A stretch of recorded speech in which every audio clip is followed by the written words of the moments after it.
안녕하세요. 산림 바이오매스 TV의 가지가지하는 가지입니다.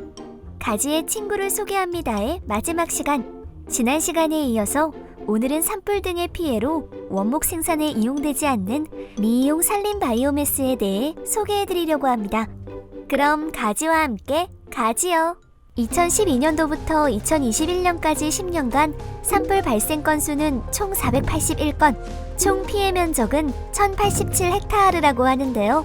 최근에는 대형 산불이 발생하는 경향이 두드러지고 있습니다. 지난 3월에도 울진에서 대형 산불이 발생했었죠. 거센 바람을 타고 강원도까지 확산된 산불은 주불 진화에 213시간이 소요되며 울진과 강원의 산림 24,940헥타르를 소실시켰습니다. 지난 5월 30일 발생해 6월 5일까지 이어진 밀양 산불은 1986년 산불 통계가 작성된 이래 6월에 처음 발생한 대형 산불이라고 하죠. 그렇다면 이러한 산불이 발생하는 원인은 무엇일까요? 산림청 자료에 따르면 대부분은 입산자 실화, 쓰레기 소각, 담뱃불 및 석류객 실화, 불장난 등 사람에 의한 과실로 발생한다고 합니다. 그러나 최근 발생하는 산불의 대형화에 대해서 산림 전문가들은 기후변화를 원인으로 지목합니다.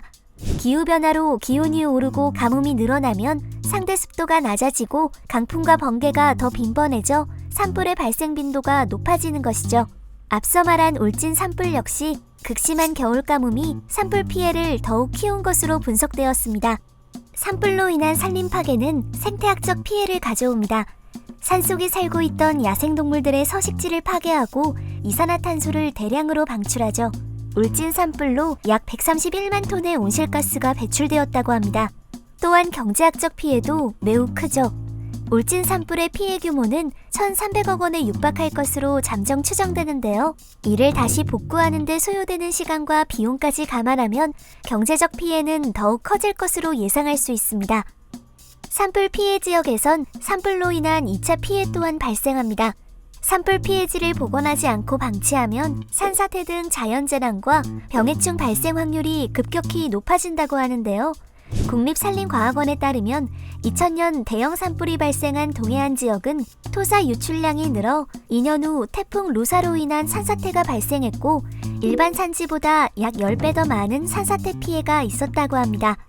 또 다른 예로 2017년 산불 피해를 본 경북 상주 지역을 조사한 결과 소나무 재선충병 매개충인 솔수염 하늘소가 평균 31배가량 늘어난 사실이 확인되었습니다. 산불 피해 고사목은 매개충을 요인해 해충의 산란처가 되기 때문이죠. 이러한 산불 2차 피해를 예방하고 산불 피해지를 복구하기 위해 피해목을 제거하고 사방사업과 조림을 실시합니다.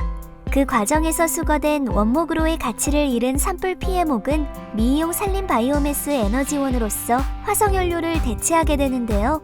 유엔에서 인정한 대표적인 탄소 중립 에너지원인 바이오매스 에너지원으로 화석연료를 대체함으로써 탄소 배출을 절감하는 것은 물론이고 산불의 2차 피해를 예방하고 산림자원을 재활용하며 지역사회의 신규 소득원이 되어 지역경제 활성화에도 도움을 줄 수 있는 것이죠.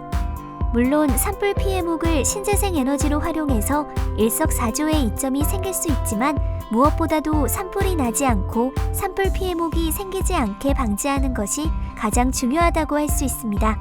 우리 모두 산불에 대한 경각심을 갖고 산과 나무를 지키는 노력을 해야겠습니다. 지금까지 산림 바이오매스 TV의 가지가지하는 가지였습니다.